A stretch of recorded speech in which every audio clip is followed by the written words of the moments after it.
Hello, good morning. My name is Ofeoritse Daibo, Associate Director of the Economist Corporate Network, and I'm glad to be here with Andrew Staples, Director of the Economist Corporate Network. We're just about to wrap up our Business Strategic Focus meeting this morning, and with a few questions with Andrew. And basically, Japan has gone through its fair share of woes with the natural disasters in 2011, its aging population, and its mounting economic debt. Where do you think the economy is going to go in the next 12 months? Yeah. The last 12 months, 9 months or so, have been a fantastic ride for Japan. Mm-hmm. You're right, we've had what's been termed the lost decade of the 1990s, and by some measures that stretched into the 2000s, although we did have a good period of sustained economic growth in the early 2000s. But essentially Japan's been in a bit of a sort of political and economic funk for about 20 years or so. Mm-hmm. This all started to change last year. In December of last year, the Liberal Democratic Party, the LDP, got back into power with Prime Minister Abe as their leader. And since then, we've had quite a remarkable turnaround in Japan's economic fortunes. Now, this all goes back to Abe's policy, which has been dubbed Abenomics. And as you might be familiar, this is generally regarded as, or seen in these sort of three arrows: of monetary stimulus, of fiscal stimulus, and of a growth strategy. Now, if you think about the first arrow, monetary stimulus, this is essentially the Bank of Japan turning on the printing presses full time. They've said that they wanted to double the monetary base within 2 years, and they're certainly doing that. They're buying 70% or so of all Japanese government debt every month. So there's a huge amount of liquidity being pumped into the economy.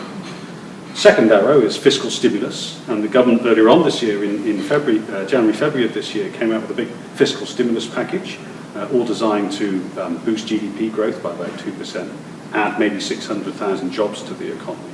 And that's slowly coming in as we speak. All eyes, though, have been on this third arrow of structural reform. And Japan is known as an economy that needs to be freed up. There's a lot of regulation. There are a lot of vested interest groups within Japan who fight against any type of deregulation. So it might be the labour market, it might be healthcare, it might be the drugs, pharmaceuticals industry, or agriculture, for example. So what we're really looking to see is some further detail from the government on this growth strategy.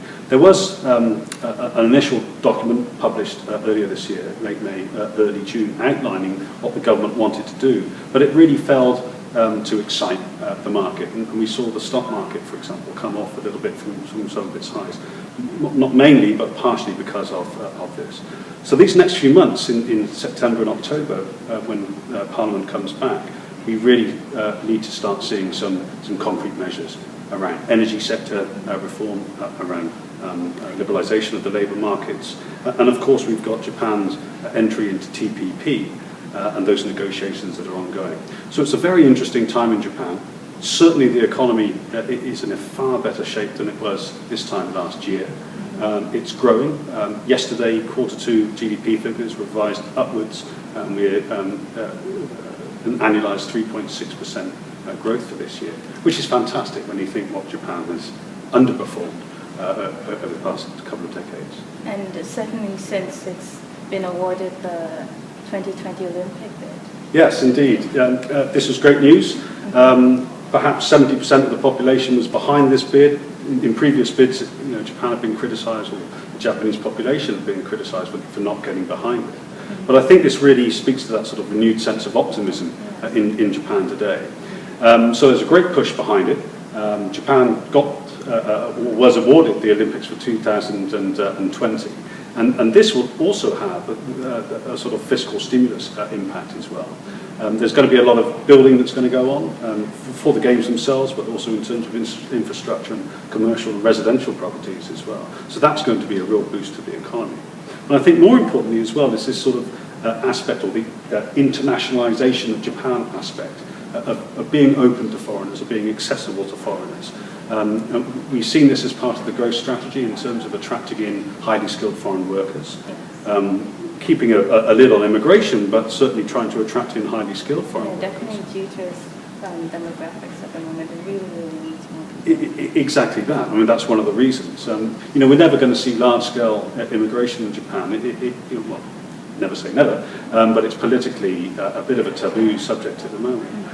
But highly skilled foreign workers and also foreign direct investment. There are great pushes on to attract more into Japan, and for Japan to much more closely get engaged with the regional and global economies. So it's a very positive time in Japan. It could go wrong, but as we see things at the moment, the economy is certainly on a sort of sustainable growth path. Let's hope so. Thank you very much, Andy, for your time. Thank you. My name is Ofeoritse Daibo with the Economist Corporate Network. Thanks for watching.